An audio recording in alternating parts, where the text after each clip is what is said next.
Hello friends, welcome to S S Y C TET academy.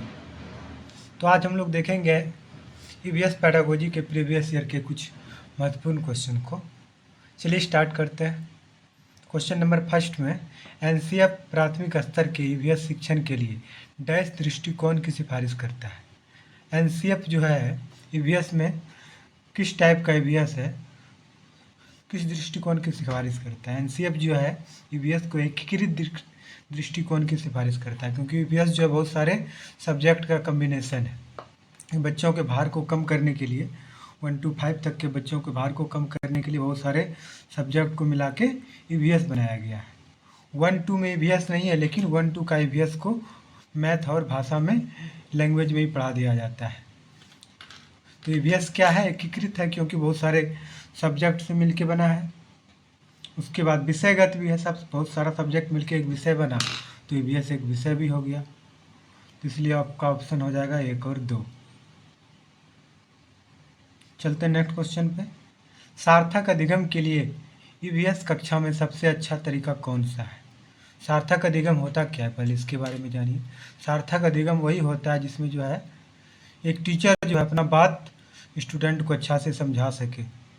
छात्र और शिक्षक जो है परस्पर रूप से शिक्षण अधिगम प्रक्रिया में सम्मिलित हो, एक्टिव हो, न कि पैसिव हो। मतलब शिक्षण क्लास में जो है स्टूडेंट और टीचर जो एक्टिव होना चाहिए, दोनों में वाद विवाद होना चाहिए, क्वेश्चनिंग होना चाहिए, मतलब क्लास एक्टिव होना चाहिए। और टीचर जो है स्टूडेंट को अच्छी तरीके से अपना बात समझा सके, स्टूडेंट भी अगर ना समझे तो क्वेश्चन कर सके, मतलब शिक्षण अधिगम पूरी तरह से फुलफिल होना चाहिए। तो वही है सार्थक अधिगम। तो सार्थक अधिगम के लिए मतलब अच्छा अधिगम के लिए ईवीएस कक्षा में सबसे अच्छा तरीका कौन सा हो सकता है। अनुभवात्मक अधिगम दृष्टिकोण, संज्ञानात्मक दृष्टिकोण, व्यवहारिक व क्रियाशील दृष्टिकोण। सार्थक अधिगम के लिए बच्चा को मतलब कुछ हैंड ऑन एक्टिविटी करवाइएगा ईवीएस के बारे में। अब जैसे बच्चा को पेड़ के बारे में समझाना है तो उसको प्रोजेक्ट दे दीजिए कि कुछ खुद से बच्चा पेड़ लगाएगा तब पेड़ के बारे में जानेगा, कुछ करेगा तब जानेगा। तो सबसे ज़्यादा ईवीएस में कौन सा दृष्टिकोण महत्वपूर्ण होता है, जब बच्चा करेगा, करके सीखेगा, अनुभव होगा तो ज़्यादा सही होगा। फर्स्ट नंबर ऑप्शन में है अनुभवात्मक अधिगम दृष्टिकोण, सेकंड नंबर ऑप्शन में संज्ञानात्मक दृष्टिकोण, ये तो पढ़ रहा है बस उसको ज्ञान हो रहा है। थर्ड नंबर ऑप्शन में व्यवहारिक क्रियाशील दृष्टिकोण, नंबर 4 में है शीर्षपात दृष्टिकोण, ये तो गलत हो गया। मतलब बच्चा जब तक खुद से नहीं अनुभव लेगा, जब बच्चा पेड़ के बारे में हम उसको बताएंगे, जब तक बच्चा ये नहीं जान खुद से लगा लेगा पेड़ तो उसको ज़्यादा अनुभव होगा, तो ज़्यादा सार्थक अधिगम होगा। इसलिए 1 नंबर ऑप्शन सही हो गया। चलते हैं नेक्स्ट क्वेश्चन पे। ईवीएस 3 व्यापक सिद्धांतों के आसपास आयोजित किया जाता है, उनमें से एक है। तो ईवीएस में कौन सा सिद्धांत एक है, पर्यावरण के माध्यम से सीखना है। पर्यावरण से परे नहीं सीखना है, पर्यावरण के आसपास की जो चीज़ है उसी के माध्यम से सीखना है। पर्यावरण के अंदर सीखना, पर्यावरण के बिना भी नहीं सीखना है, ना अंदर सीखना है, पर्यावरण से परे भी, पर्यावरण के माध्यम से सीखना। हमारे आसपास जो चीज़ है उसी के बारे में अध्ययन को ईवीएस कहते हैं। चलते हैं नेक्स्ट क्वेश्चन पे। ईवीएस द्वारा प्राथमिक कक्षाओं में सम्मिलित की गई विषय वस्तु और अवधारणा निम्नलिखित में से कौन सी है।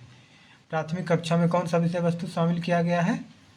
तत्काल परिवेश के बारे में जागरूकता, बच्चों के वनों की कटाई के बारे में, ये तो गलत है। पौधे का वर्गीकरण, ये भी नहीं है। ओजोन परत का रिक्तीकरण, ये भी नहीं है। प्राथमिक में बस यही है कि तत्काल परिवेश ईवीएस में जो 1 to 5 में है, इन्हें बच्चा के आसपास जो चीज़ है उसके बारे में अध्ययन किया जाता है। जो बच्चा खुद से देख रहा है, उसके आसपास नज़र आ रहा है, उसी के बारे में उसको पढ़ाया जाता है ईवीएस के बारे में। तो 1 नंबर ऑप्शन आपका सही हो गया। चलते हैं नेक्स्ट क्वेश्चन पे। ईवीएस कक्षा में पाठ सहगामी गतिविधि का आयोजन तभी प्रभावी होगा। ऑप्शन नंबर 1, वे प्रेरणादायक और रुचिकर हो, उन्हें प्रदर्शित करना मुश्किल हो तो कैसे वो अच्छा होगा। तो 2 नंबर ऑप्शन तो गलत हो गया। वे समय लेने वाले हो, मतलब पूरा टाइम टेकिंग है, तो ये भी गलत हो गया। वह सिर्फ आनंद प्राप्त करने के लिए हो, सिर्फ आनंद के लिए नहीं होना चाहिए, बच्चा को उससे कुछ सीखना भी चाहिए। ये भी गलत हो गया। तो इसमें कौन सा ऑप्शन सही हो गया? वे प्रेरणादायक और रुचिकर हो, बेनिफिशियरी भी हो और बच्चा को इंटरेस्ट भी। तो 1 नंबर ऑप्शन आपका सही हो गया। चलते हैं नेक्स्ट क्वेश्चन पे। परिवार विषय पर गतिविधियाँ और अनुभव बच्चे में डैश को बढ़ावा देंगे। परिवार विषय पे बच्चा जानेगा तो बच्चा का समझ बढ़ेगा, संप्रेषण बढ़ेगा, समाजीकरण होगा, या आत्म जागरूकता आएगा। परिवार विषय पे टॉपिक पढ़ेगा तो बच्चा खुद में आत्म जागरूक होगा, कैसे हमको किससे क्या बात करना नहीं चाहिए, क्या करना चाहिए नहीं करना चाहिए, खुद का विकास होगा, खुद में बच्चा जागरूक होगा। तो ऑप्शन नंबर फर्स्ट ये सही हो गया। चलते हैं नेक्स्ट क्वेश्चन पे। ईवीएस की एकीकृत प्रकृति निम्नलिखित में किसमें मदद करती है? ईवीएस जो है मतलब बहुत सारे सब्जेक्ट जो मिल के बना है ईवीएस, तो वो किसमें मदद करती है? पाठ्यक्रम का भार कम करना और बच्चे को सार्थक अधिगम में मदद करना। सेकंड नंबर ऑप्शन है बाल केंद्रित दृष्टिकोण का पालन करना और बड़ी शिक्षा में आवश्यकता पेश करना। बाल केंद्रित तो सही है, बड़ी शिक्षा में क्या है? ये तो गलत है।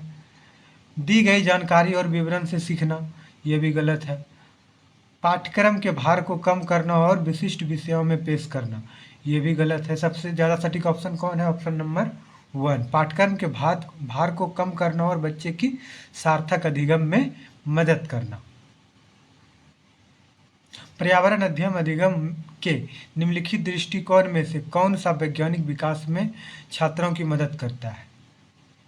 कौन सा इसमें छात्रों की मदद करता है? पर्यावरण अध्ययन में भाषण करेगा, प्रयोग करेगा, प्रदर्शन करेगा या भूमिका निर्वहन करेगा? जब बच्चा खुद से प्रयोग करेगा तो वो ज़्यादा मदद करेगा। जब पर्यावरण अध्ययन निम्नलिखित में से कौन सा दृष्टिकोण बच्चों का वैज्ञानिक प्रयोग, मतलब कि बच्चा जब तक खुद से करेगा नहीं तो प्रयोग सीखेगा कैसे?